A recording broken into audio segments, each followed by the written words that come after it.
പ്രിയമുള്ളവരെ, സിറോ മലബാർ സഭയുടെ മിഷൻ ഓഫീസും കാറ്റീസം ഓഫീസും ഒരുമിച്ച് സംഘടിപ്പിക്കുന്ന മിഷൻ ക്വസ്റ്റ് 2024 3 പാഠഭാഗങ്ങളാണ് പഠിക്കാനായിട്ടുള്ളത്. ക്വിസ് നടക്കുന്നത് ഓൺലൈനായിട്ടാണ്, ഗൂഗിൾ ഫോമിലൂടെയാണ്. ഡിസംബർ 14 തീയതി 6 ഇന്ത്യൻ സ്റ്റാൻഡേർഡ് ടൈമിലാണ്. അതിൽ ആദ്യത്തെ പാഠ്യഭാഗം വിശുദ്ധ ഗ്രന്ഥമാണ്, ലൂക്കായുടെ സുവിശേഷമാണ്.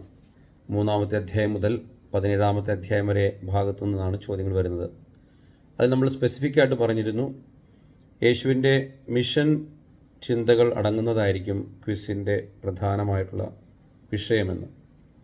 അതുമായി ബന്ധപ്പെടുത്തി ഉള്ള ചോദ്യങ്ങൾ എങ്ങനെയെന്ന് മനസ്സിലാക്കാൻ വേണ്ടി വിശുദ്ധ ഗ്രന്ഥത്തിലൂടെ നമ്മൾ കണ്ണോടിക്കുമ്പോൾ ഓരോ ഭാഗവും എങ്ങനെയാണ് കർത്താവ് തൻ്റെ ദൗത്യം, ഈ ഭൂമിയിലെ ദൗത്യം എന്താണെന്ന് വെളിപ്പെടുത്തിയത്, എങ്ങനെയാണത് വെളിപ്പെടുത്തിയത്, ഏതെല്ലാം മെത്തഡോളജികൾ ഉപയോഗിച്ചു, ഏതെല്ലാം തരത്തിലാണ് കർത്താവ് അതിനെപ്പറ്റിയുള്ള വ്യക്തത നൽകിയത്, പിന്നീട് ഈ പ്രവർത്തനങ്ങൾ ചെയ്യാൻ പോകുന്നവർക്കുണ്ടാകുന്ന ത്യാഗങ്ങൾ എന്താണ്, സഹനങ്ങൾ എന്താണ്, തുടങ്ങിയിട്ടുള്ള ഒരുപാട് കാര്യങ്ങൾ കർത്താവ് പറഞ്ഞിട്ടുണ്ട്.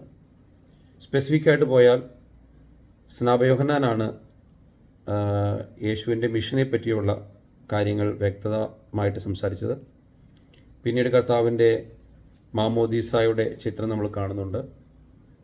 പ്രാർത്ഥനയിൽ ചിലവഴിച്ച് അപ്പസ്തോലന്മാരെ തിരഞ്ഞെടുത്ത് പിന്നീട് അവരെ ദൗത്യങ്ങൾ നൽകി ഏൽപ്പിച്ച് അവരെ പറഞ്ഞയക്കുന്ന ആ ഭാഗങ്ങൾ നമ്മൾ കാണുന്നുണ്ട്.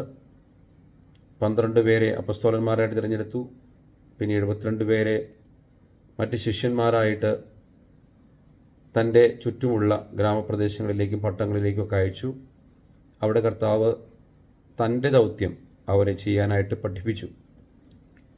പിന്നീട് മുന്നോട്ട് പോകുമ്പോൾ ഒരു ശിഷ്യനുണ്ടായിരിക്കേണ്ട ഗുണങ്ങൾ, ശിഷ്യത്വം ആവശ്യപ്പെടുന്ന ത്യാഗങ്ങൾ തുടങ്ങിയിട്ടുള്ള കാര്യങ്ങളൊക്കെ നമ്മൾ കാണുന്നു. അപ്പസ്തോലന്മാരെ വിളിക്കുന്നത്, വ്യത്യസ്തമായിട്ട് ഓരോ അപ്പസ്തോലന്മാരെയും വിളിക്കുന്നത്, അതൊക്കെ ഇതിൻ്റെ ഭാഗമാണ്. ചുരുക്കത്തിൽ യേശു തൻ്റെ ദൗത്യം ഈ ലോകത്തിൽ എപ്രകാരം ചെയ്തു എന്നും അതിനുവേണ്ടി എപ്രകാരം തൻ്റെ ശിഷ്യന്മാരെ ഒരുക്കിയെന്നും അവരെ ഏൽപ്പിച്ച കാര്യങ്ങൾ, പറഞ്ഞേൽപ്പിച്ച കാര്യങ്ങൾ എന്താണെന്ന് നോക്കിയാണ് നമ്മൾ ഈ ലൂക്കായുടെ സുവിശേഷത്തിൽ 3 മുതൽ 17 വരെയുള്ള അധ്യായങ്ങളിൽ കണ്ടുമുട്ടുക.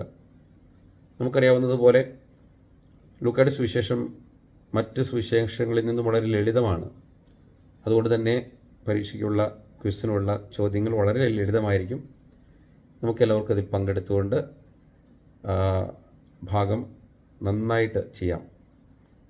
ചോദ്യങ്ങൾ ഒരു പ്രാവശ്യം വായിച്ചാൽ അല്ലെങ്കിൽ 2 പ്രാവശ്യം വായിച്ചാൽ ഉത്തരം വളരെ വ്യക്തമായിട്ട് മനസ്സിലാകും.